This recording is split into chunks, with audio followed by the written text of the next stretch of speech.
Alhamdulillahilladzi bi ni'matihi tatimmus shalihat wa bi fadlihi tatanazzalul barakat wa bi taufiqihi tatahaqqaqul ghayat. Allahumma shalli wa sallim wa barik ala sayyidina Muhammad wa ala alihi wa sahbihi wat tabi'in wa man tabi'ahum bi ihsan ila yaumil mi'ad wa ba'du.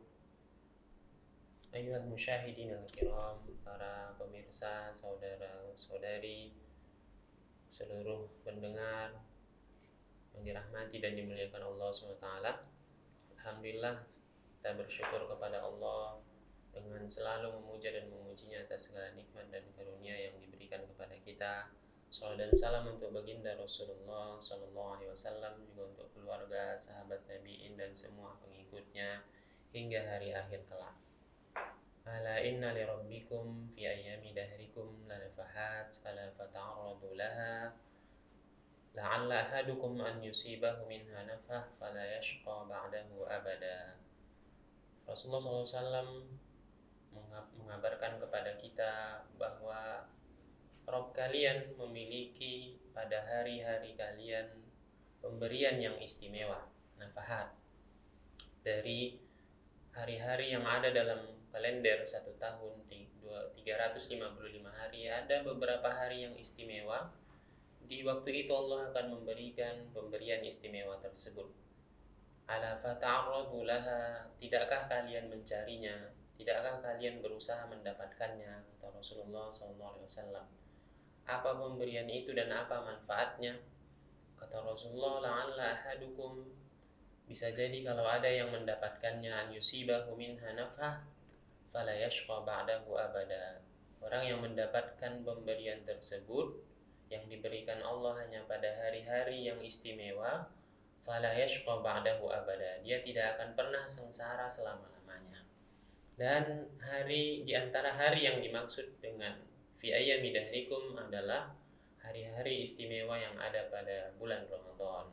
Marhaban ya Ramadan, kita menyambut dengan sukacita, dengan senang gembira, dengan rindu yang syahdu akan datangnya bulan Ramadan yang insya Allah mungkin besok atau lusa akan datang kepada kita.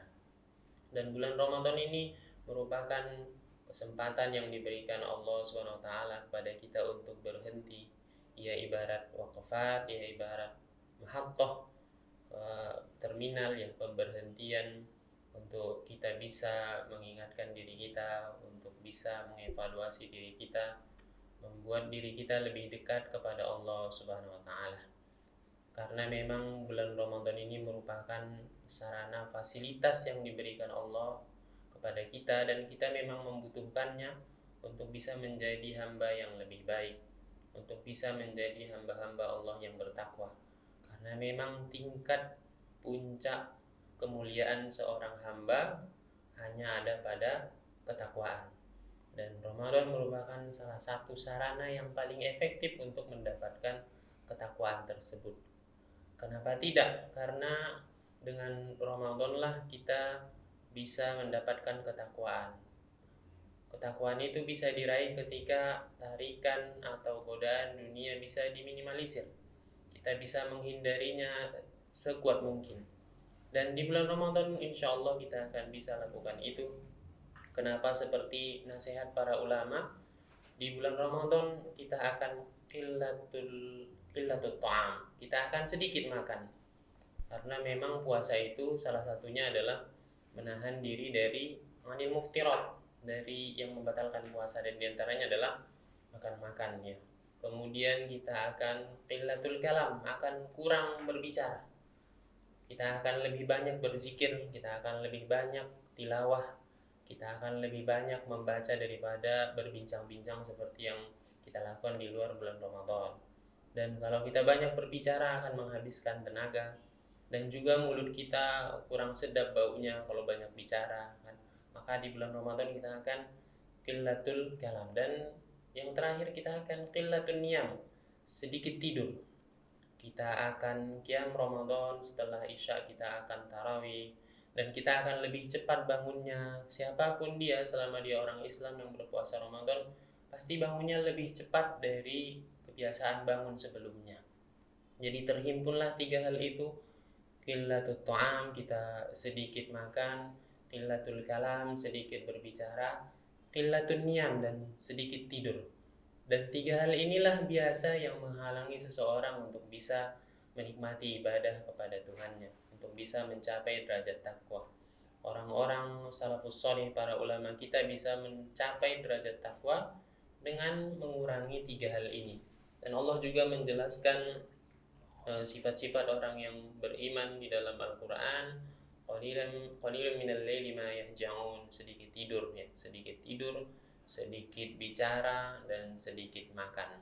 Dan tentu saudara-saudaraku yang dirahmati dan dimuliakan Allah Subhanahu wa taala, kita pasti berharap bulan Ramadan tahun ini menjadi Ramadan yang lebih baik dari tahun-tahun sebelumnya. Kita ingin Ramadan tahun ini setiap ibadah yang kita lakukan menjadi kenikmatan untuk kita, tidak hanya semacam program yang memang harus dilaksanakan, yang penting terlapor, yang penting terlaksana. Tapi kita ingin menikmati setiap detiknya. Kita ingin merasa syahdu, kita ingin merasa nikmat ketika membaca Al-Quran, ketika kita sholat tarawih. Tidak ada beban, tidak ada target-target yang ingin dikejar, tapi kita ingin mengalir menjalankan semua ibadah Ramadan tersebut.